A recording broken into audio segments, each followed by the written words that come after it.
fast track video. I want to go over this wonderful drink system, which I'm calling it kind of like the sweet spot, because there is, like baseball, when you're batting, you know, there's a sweet spot that when you hit on the bat, it just takes off, the ball goes far, and we've got a lot to cover here, so I want to go over some things real quickly. First, I want to go through the way this cabinetry is made. I built this myself, and I want to just cover some ground here.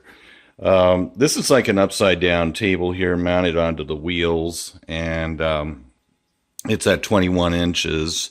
Up here is 12 inches, and these two pieces of wood are mounted together by the legs inside here. There's about 5 of them. And then at top, we have the upright table at 24 inches, I believe.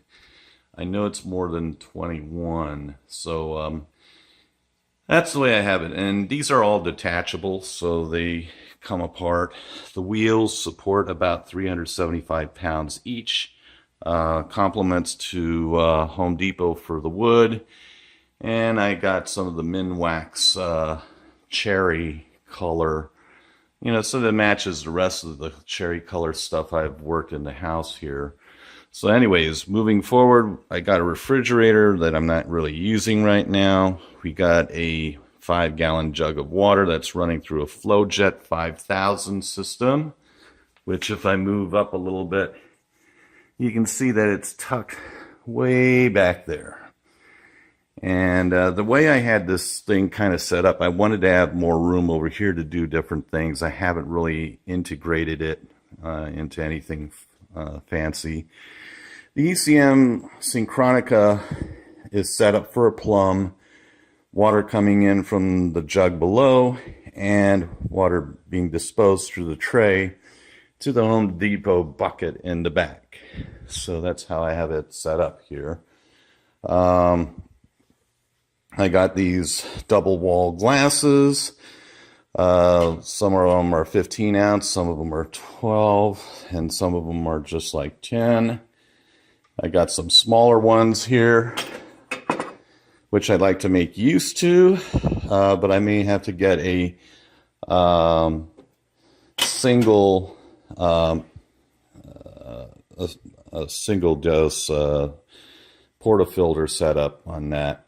Right now this is set up at a 20 grams using the Barista Pro nano basket, and that is also set up with the IMS Showerhead, which also works very well. Going over a little bit of the system here. Well, some of the devices, I have the Espro Torrid, which looks sweet, nice. Use this a lot. I also have a smaller one up here. Both of them have this Rhinoware tape that I bought. It's kind of like $22 on Amazon.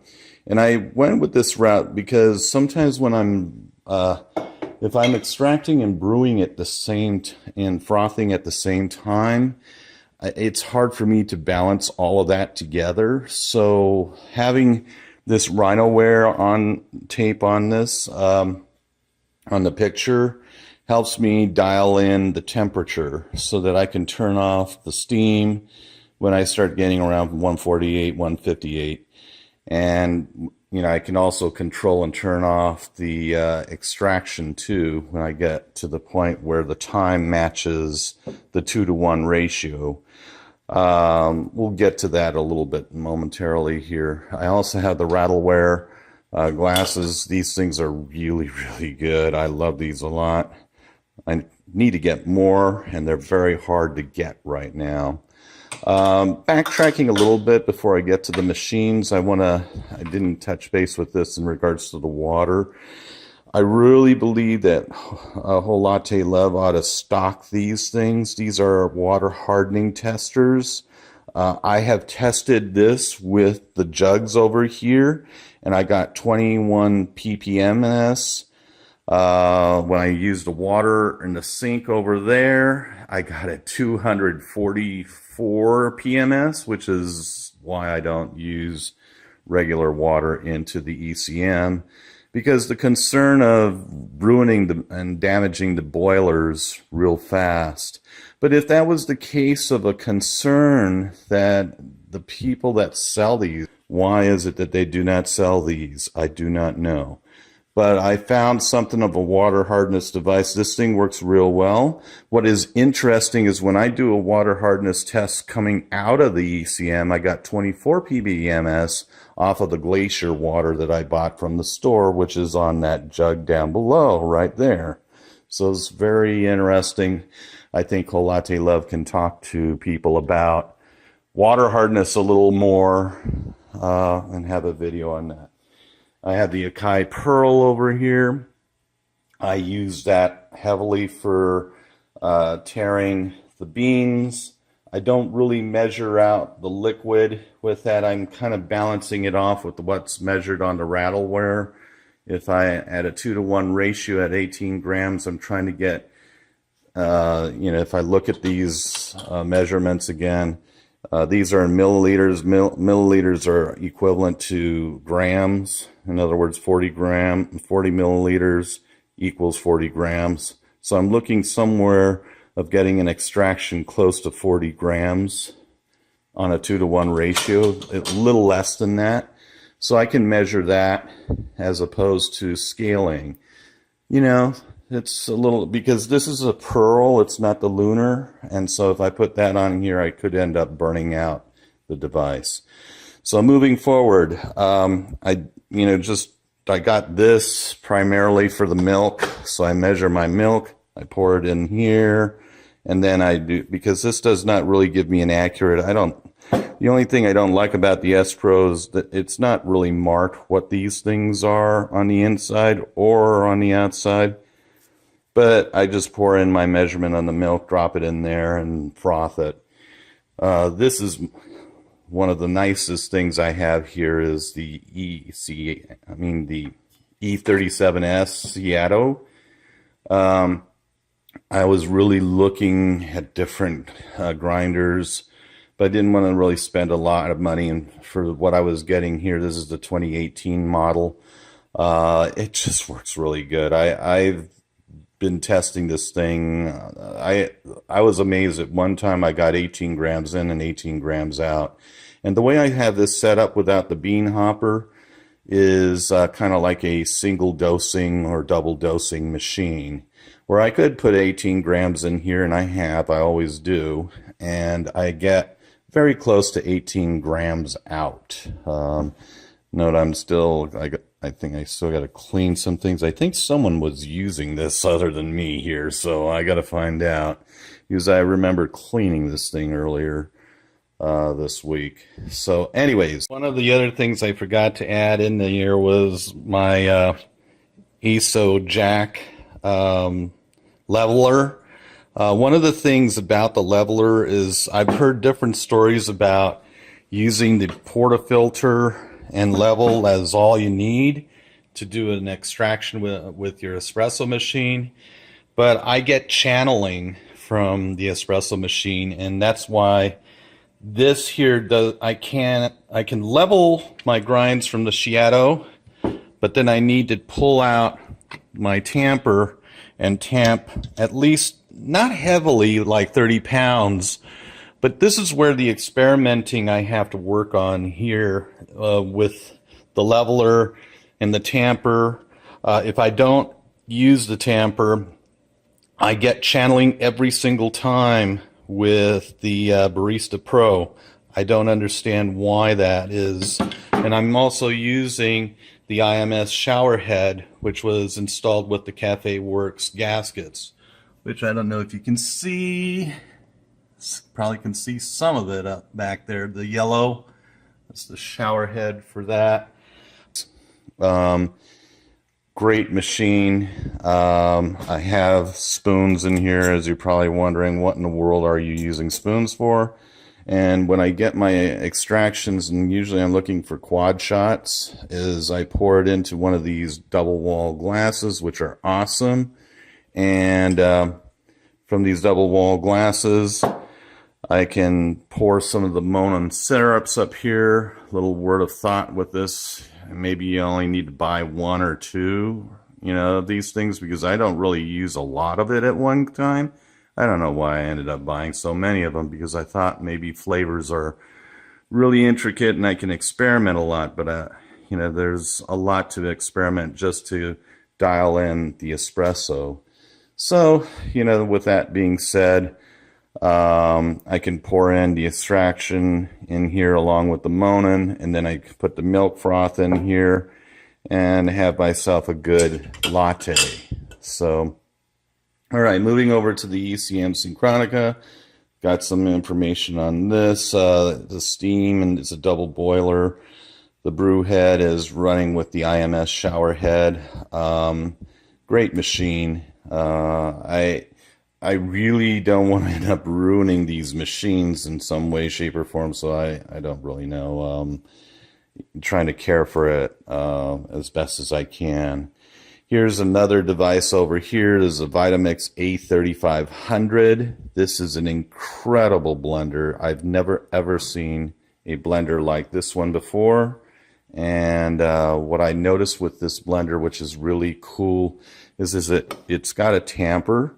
So what I do kind of like a couple drinks, smoothies in a week right now, and I've really enjoyed them a lot.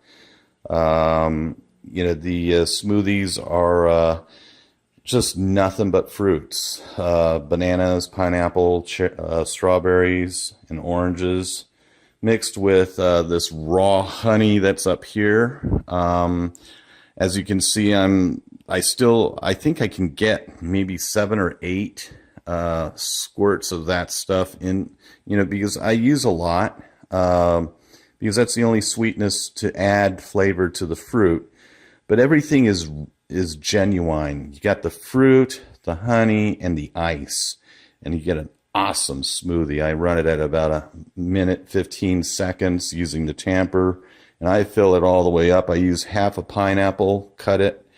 I use 1 or 2 oranges. It depends on, if I have pineapple, maybe I'd go with 1 orange and a couple bananas and 6 or 7 strawberries. Great drink. Anyways, moving forward, just want to go over some other things here. I've got this Airscape containers. These are awesome.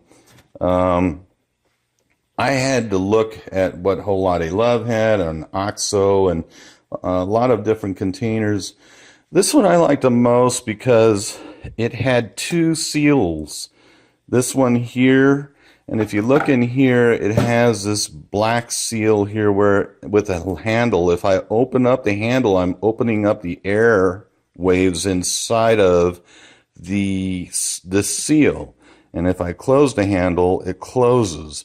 And what I like so much about this Airscape, and this was what I was concerned with all the other seal devices, is when you close something like I have here, there's air in this already right now, but I close that air sits in there if I had that many beans. But as I can move this down, as in 2 weeks I use that much beans, I can move that lever, that black handle in there all the way down, keeping the beans sealed. And that was what I was mainly concerned, and that's why I like this Airscape system so much. So I've got a couple of them, and they work very well.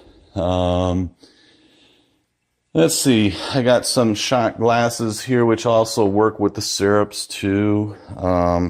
Just looking at everything here to see that I got things covered. Last thing I want to end up bringing to attention, which I have way back here, is this Takeya. Ooh, I don't want to end up breaking anything here.